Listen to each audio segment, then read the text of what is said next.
Sunday the 3rd of May. I'm going to show you quickly round at home. I've got more to show you at home than what I have at the allotments. I'm going to show you a load of jam that I've just made because I've got so much rhubarb. I've just been watching some of Aaron's videos at Aaron's allotments, and he's doing fantastic on his rhubarb as well, and he had a terrible year last year on his old allotment. But I think, if you all want to leave some comments, people who don't put videos up, is this a great year for rhubarb? Because it looks like, to me it is, and I've got 8 crowns, so I'm just going to show you a load of jam that I've had to make. Okay guys, I'll quickly show you around. Right, first of all, sweet corn. These are Jubilee sweet corn. And I remember Chris, over at Chris's allotment journal, he starts his a little bit differently to everyone else. And I did it that way last year and I had better success. What he does basically, he puts half the thing in, but you can see that one looks like it's fire in there, that one. So I'm just going to leave them. That is actually coming up there, so I'm going to put that back in a minute. But yeah, so some of them are fired, some of them not, but we'll leave it to it. I bought myself some basil yesterday from the supermarket and split it into 2. What else have I got to show? Oh, making some bread.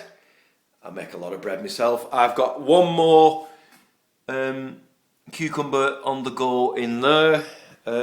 What else? Hey, jam. Hey, I love rhubarb and ginger jam, but I've had to make a load of it. We only made it yesterday. We've already eaten a lot of it. It's gorgeous. I've made it, watch, a little bit wetter, kind of European style, not the set jam that we eat in the UK. So yeah, right. Let's show you around outside. Show you in greenhouse as well. All my straws are coming up. All my lilies. Let's get over this side for you now. My lilies are well up now. You can just about see them. They're nothing like they will be. They're going to be massive. I've sprayed them once because they've had lily beetle on them, the red lily beetle. So I've given them a spray.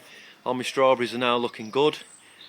They're all shooting runners out and whatnot, but I probably won't get a great crop off them this year as it's the first year. All the herbs are up, chives are up. Chives are even kicking out flowers. If you can see them, the sage has come back, and I cut that right down to nothing and moved it. All these have been moved. Tarragon, beautiful aniseedy tarragon. Again, that has been moved, and that's coming back. Herbs are very, very hardy. Rosemary, it's flowering. That's good. Got to keep on top of that, keep pruning it.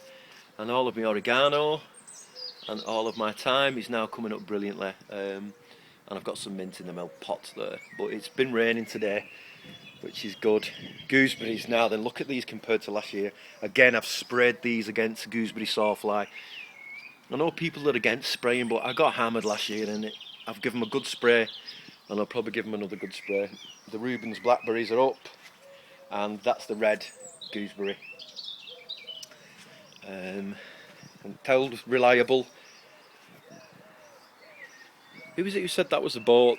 I can't think who it was. Someone went over in the States, said it looks like a boat. It's a roof rack for a car. A boat. I must admit there is a roof rack in the UK that turns into a boat, but that isn't one of them. Okay, bay tree, it's flowered. Now where them flowers are now is kick out loads of new leaves, and look how many. That's going to be massive, that. And I always thought bay trees were small, so it'll be interesting to watch that. I've planted out my lettuce, how do you say that? Okay, Lola Rosso. I've put these on because the birds have been hammering them. And they say if you put crisscrosses on them, that looks like netting, rather than faff about with netting, that they don't actually go on it, and it has worked. So there's a tip for everyone who doesn't want to mess about with netting, because I hate netting, it does me head in. But you've got to use it, haven't you? So yeah, Lola Rosso, little gem, and unrivaled. Doesn't look very neat at the moment. Leeks are up. It's Thel wine box, Chateau Neuf de Pape, as they say up north. Musselborough leeks. Quick look around for you. Beautiful day today, a bit rainy, but that's what we wanted, isn't it? I've been praying for rain. It's been quite dry. Okay, looking. I've binned all the other grafts. The grafts? I don't think I can call them grafts. Woody. Woody, would you class that as a graft? Well, that's a plum tree, Victoria plum tree. That's someone I took out of one of my friend's gardens, chopped it off and shoved it in a pot. Anyway, it's worked. Okay, This year I've gone for red kale, and they're my white cabbages this year. All my tomatoes are up, all the ones off Eileen. Thank you, Eileen, and thank you, Rob Bob over in Australia. The ones, the broad something ones, Rob, did not work, so I've not got them, but I've got your KY ones in and all the ones off Eileen, so thank you guys. I'll take you through them another day when I'm planting them out. Parsleys, flat leaf and curly, looking good. Late with the chilies this year, I wasn't going to bother, but I'm going to do a few. Bella, cucumber looking good. I've got a couple of sunflowers for the kids, Gigantica I think they're called. Celery, celeriac. I know people cannot grow celeriac, but I've never had an issue with it, and look at that, looking healthy. And 3 courgette plants, and I said I was not going to plant these this year. But I have a family of 10 would not need 3 courgette plants, so I might only plant 2 of them. Fennel and dill. Okay. Right.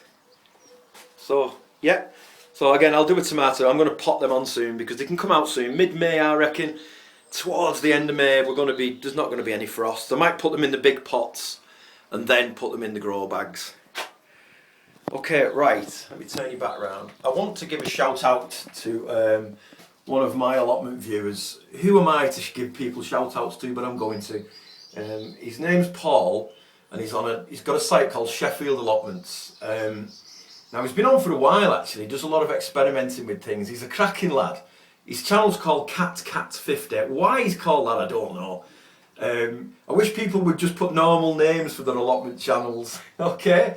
So I want you all to get over and have a look. I'm going to put a link below. His name's Paul at Shefield Allotments, and his channel's called Cat50.